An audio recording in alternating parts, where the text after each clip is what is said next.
In today's video, I am going to teach you how to change subscribe form button text in Mailchimp. To begin, open your browser and log into your Mailchimp account.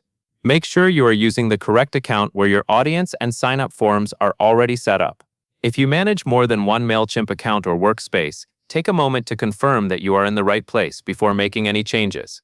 This helps make sure the button text is updated on the correct subscribe form. Once you are logged in, you will be taken to your Mailchimp dashboard.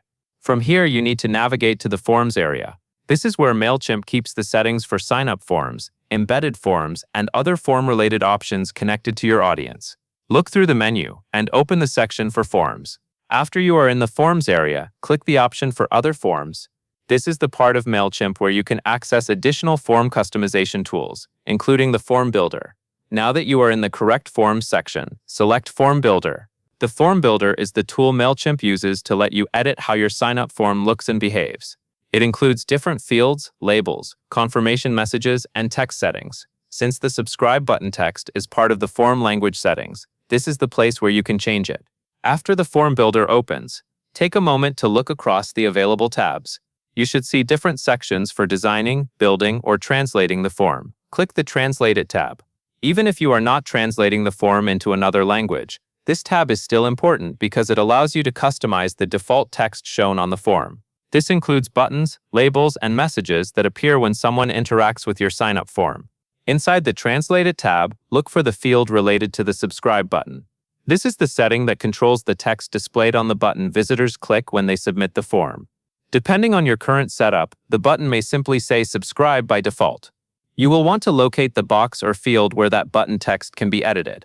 Take your time here, because there may be several different text fields on this page, and you only want to change the one connected to the subscribe button. Once you find the subscribe button field, click inside the text box. Enter the custom text you want to display on your form button. For example, you might use text that better matches your brand, your offer, or the action you want visitors to take. Keep the text clear and simple so people understand what will happen when they click the button. It is usually best to use a short phrase, since button text should be easy to read at a glance.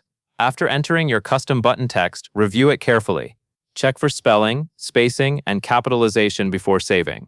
This text may appear directly on your live sign-up form, so it is worth taking a few seconds to make sure it looks exactly the way you want. A polished button label can make your form feel more professional and consistent with the rest of your website or campaign. When everything looks correct, click Save Translation Settings. This saves the custom text you entered for the subscribe button. After saving, Mailchimp will apply the updated translation settings to your form. If you are using this form somewhere on your website or sharing it with your audience, it is a good idea to preview or revisit the form afterwards so you can confirm the new button text appears correctly. And that is all there is to it. You have now changed the subscribe form button text in Mailchimp using the Form Builder and the Translate It tab.